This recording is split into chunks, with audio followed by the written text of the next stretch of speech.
Jane. We're going to listen to Jane now. Thank you, Esther May. I have a voice like a microphone. Okay, if I may invite us all to focus, I would be grateful for that. I'm Jane Stallman. I'm a part of the Community of Learning and Practice team. And one of the things that we're doing in that team is to provide opportunities for peer learning, to learn from each other, to have people who've done some extraordinary work and have a skill set and a skill base share with us their work. Last year, a year ago, at our Top Trainer Network meeting in San Antonio, thank you, Mary. One of the courses that surfaced as being of most interest was Appreciative Inquiry. And these are not courses in the traditional sense of, theoretical learning. They're meant to be more of a study group format, and for us to have a chance to share over the year and build our understanding and knowledge together. Last year we did that with the social process triangles. It was our first time ever of doing it. It was just a wonderful experience. How many of you participated in the social process triangles? Yeah, I need to take it again, I think. But that was with virtual sessions as well as this introductory session. The person that I went to for Appreciative Inquiry was Larry. Larry has been doing work all over the world. As you mentioned in your session yesterday, you've been working with the UN with appreciative learning. In the Taiwan ICA, they use Appreciative Inquiry as a part of a core skill set. So I am very, very pleased to be able to, that Larry accepted the invitation to teach this course, and for all the things that he's doing in the world and with ICAI and all those other things that he chose to put this together for us.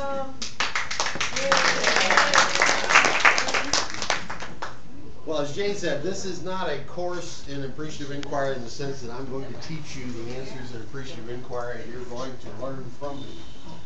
It's a course in which I'm going to be sharing some of the work I've done with Appreciative Inquiry, and then we're going to be working together with Appreciative Inquiry and with your own knowledge space around TOP and other methodologies. So as we go forward to the next, February, March, April, May, 5 months, we'll be doing various levels of dialogue and discussion around Appreciative Inquiry and exploring the connection of that to our work with TOP. What I'd like to do first is have you each introduce yourselves. We, however, only have a little less than 4 hours this afternoon, so I want to be cautious how we do that. So what I'd like you to do is to take a moment, close your eyes, and take a breath. And think about a moment in your life when you experienced everything was right, that life was good, that things were going well. Whatever metaphor you use, just take a moment, think about that time. Let that time seep into your body. Let that moment, that experience, be present to you now. And what we're going to do is go around and each person will say your name and one word about that moment. Whatever the word is, it could be an emotional word, it could be a title word, it could be but one word about that moment when you felt you were at a high point in your experience. Okay? So, my name is Larry, and love. So, how many people we're going to end up with, or who's going to be in the room, or whatever else, people have asked me about that. I have no clue. I was sent a list, but whatever needs to happen will happen. And the purpose here is that we begin this exploration together. We're going to be working this afternoon. We're going to do what is called a 4D demonstration. In Appreciative Inquiry, they have a 4D process, and I'll talk about that in a minute. And we'll explore some of the basic assumptions and key concepts, both of Appreciative Inquiry and of TOP. Now, I realized as I was looking at my materials, some of my basic presuppositions about TOP may surprise you. And so, if that happens, life is the way life is. I do not intend any of this to disagree with or to demean in any way anything else that anyone is doing.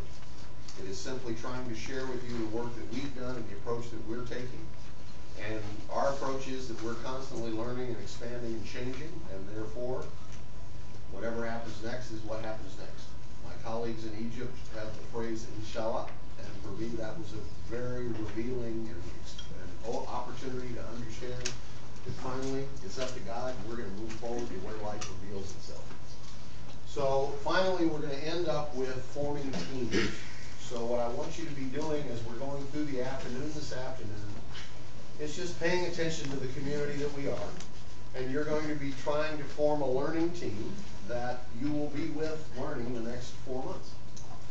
And you will have an opportunity over the next month to choose your topic and all this kind of stuff. So there's no pressure on you to make a bunch of decisions today except one, which is to choose who that team might be. It does not have to be geographically contiguous. It does not have to like each other. It does not have to do any of those things. It simply has to choose to be a team. The topic of that can be any topic your team chooses. So it could be, for example, some of the conversation topics, some of the topics we've had over the last 3 or 4 days where there are areas we want to pursue and research. It could be one of those areas. It could also be a brand new area. The only requirement I do have is it does need to be a team topic. Even if it's an individual person you're focusing on, they need to have a team working together because we do intend this to be a team learning experience. The teams will be somewhere between 5 and 7 or 8 people, not larger than 8, but 5 is a good image. The reason is, after we do today, we will have 4 online sessions. And originally we were going to only have 1 session in each of the 4. I've expanded it to 2 because so many people signed up. I don't know who said I was going to take 40 people. It was probably me, but anyway. So each team will choose one or the other of each of these time frames. Some of the time frames may change as life unfolds, but you have this in the book. Everybody, there is a workbook for you on the table. And in that is these time designs. I checked my calendar again last night to make sure I was not lying. And so far, except April the 5th, I'm okay. April the 5th is going to be a little dicey because I'm on an airplane and I think I land early enough that it's okay. Are you going to be available for both of those times? Yes, I will be available for both times each time. Okay. Your team will only get to choose one or the other of those times, but they will be available. I will be available for both sessions each time. Also, those of you that know me are aware, I will give you my email. My email is available 24 hours a day, 7 days a week. And I will try to reply to any email within 24 hours. I do not promise because some of my travels lead me to places where email is not accessible, but basically I'm pretty good at doing it. So any conversation or questions that come up as you're working. Also, for any of these sessions, and we'll talk about the topics of the sessions later, if you have ideas of how to approach it, they're all designed. That doesn't mean we will do anything that's been created so far. But they are all designed. Sonny Walker and I have designed the virtual sessions for each of these 4 so that we have a basic image of how it will flow. But as I say, if you have ideas, wisdom, thoughts, reflections about how we might use TOP or use appreciative inquiry in these ways more effectively, we're open to that, and we will continue to expand and explore how we do it. The last time. Any other handout, please? Yeah, the handout is on the table, and if there's not enough, I used to have more up here. Here's one more. Thank you. But there should be one handout. And if after this session you need a copy of your handout for some reason, you just send me an email and I'll send it to you and you can have the handout. Larry, we could set up a Dropbox on this. We actually have a Dropbox on it that's called already in the Top AI, but I have no idea if that means anybody but me can see it or what. Those kind of things I don't know. You have to invite us in. So this is the technical part I don't know how to do, but the answer is, well. Well, actually, if somebody needs it now, it's in our other Dropbox. I would need to locate it. The other thing I need to tell you is there's a gentleman here with a camera. There may be several, but this particular one, Alan Gamble, is our videographer. This is a professional title, means one who takes videos. His job is to try to videotape some of what we're doing today, because we're going to create a 5th virtual session, which is this session, into a virtual session. We haven't done that yet. This was an idea that somebody came up with last week.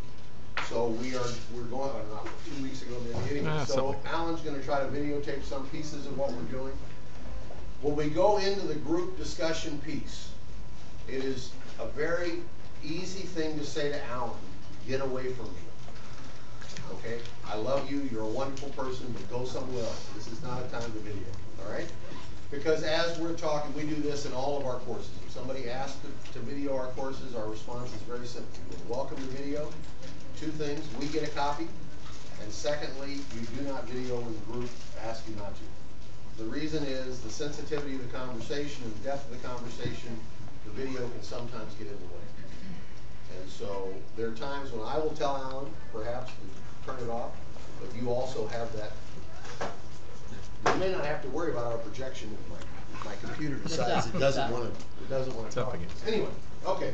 How many of you have heard of appreciative inquiry? So, what is it? What is appreciative inquiry? It's a mode of asking questions in a positive framework.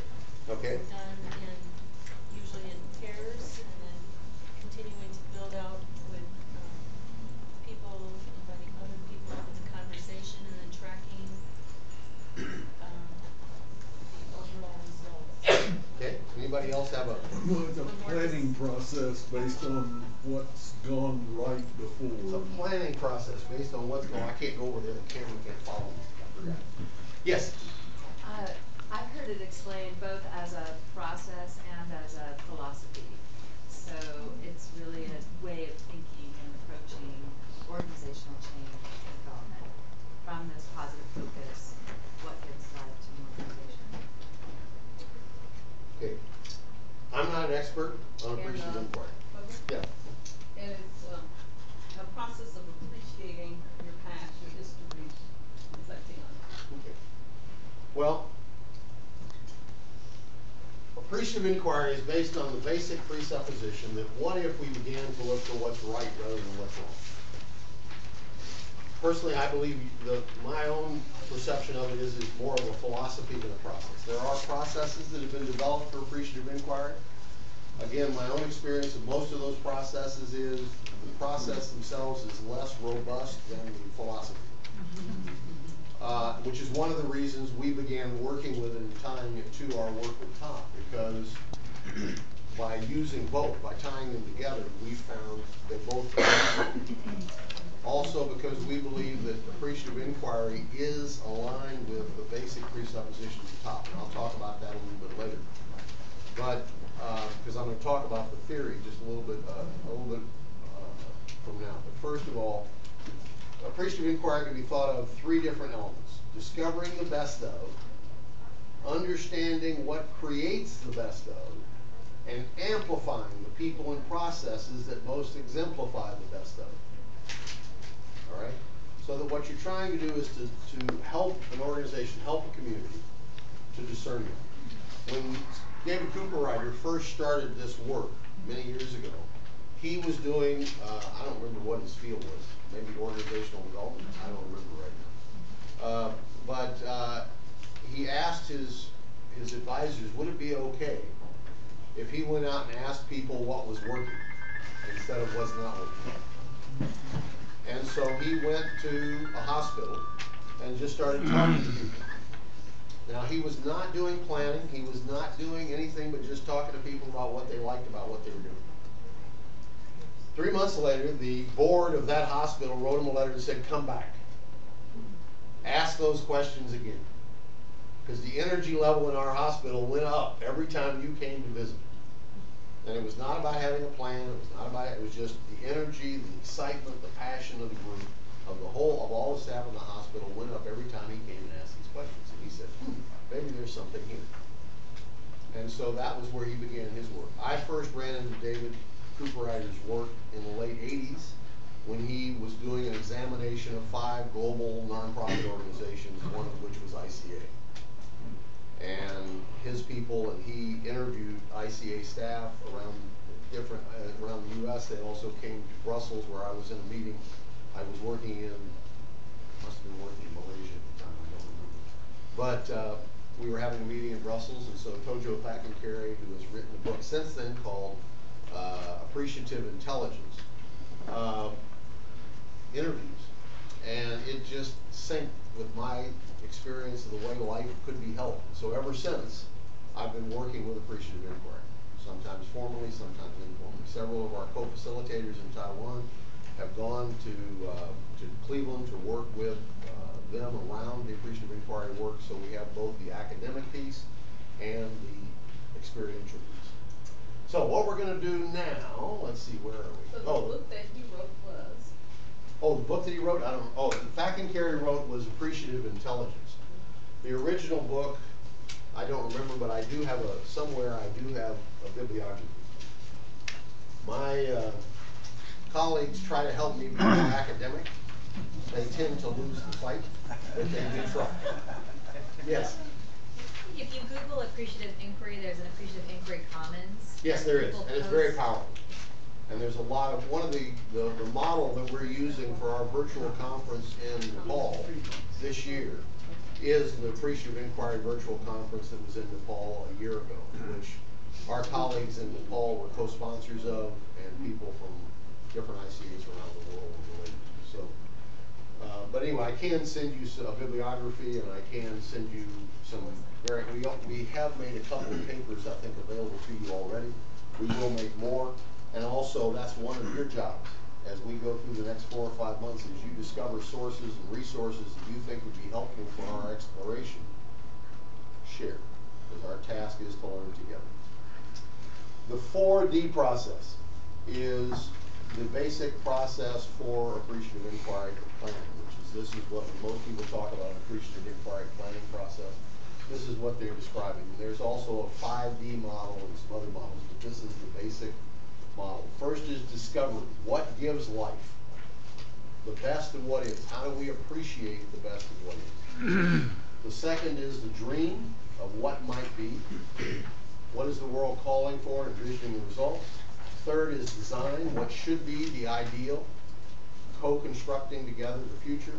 And the fourth is destiny. How to empower, learn, or adjust, improvise to sustain this change in the system. Now, we've used this process itself, that is facilitated groups directly in the 4D process. We've also adapted different parts of this process into different elements, for example, of the PSP. So we sometimes use an appreciative approach, the dream approach, on the visioning element of the PSP. And then do the contradictions, and then do strategies, etc. Sometimes with the workshop methods, sometimes with other methodologies.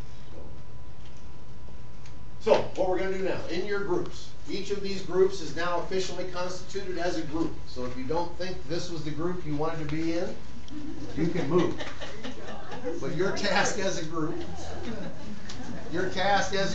is, and this is not your group for 5 months, this is your group for about 2.5 hours. So, but it can be your group for 5 months too. This is all possible. So what I want you to do, on your table you have some no, you don't call them A4 sheets, 8.5 by 11, letter size sheets. On just blank pieces of paper. There's a stack on every table. Now this is my favorite form. Okay?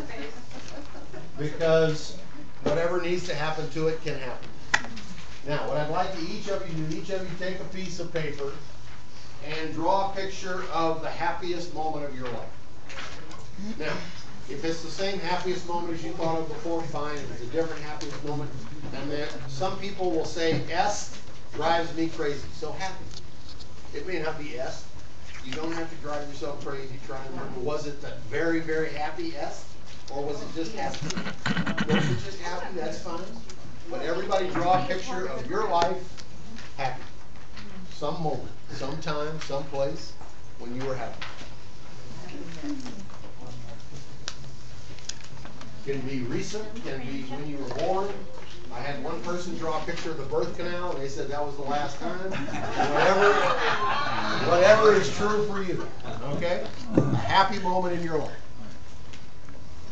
Then what you're going to do, as soon as everybody at your table is finished, You're gonna share with each other at your table.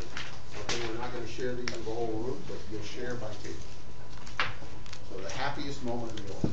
Take about 3 or 4 minutes to draw it, and then begin to share.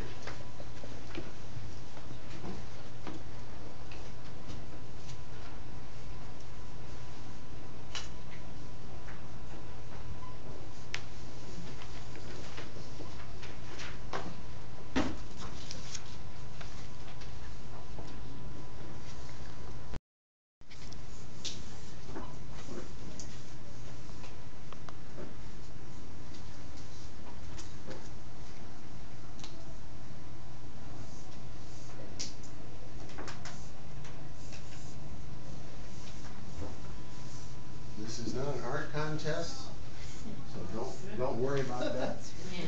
I mean, it's okay if you're an excellent artist, that's cool, fine, but that's not the requirement here. You're just trying to get enough of a graphic image on the paper that you can express what you need to express. Then begin to share. If you'd like to write your name on it, we will put them up on the wall so everybody can see them, but you do not have to do that. It's just kind of nice to see who's here and what their happiest moments were.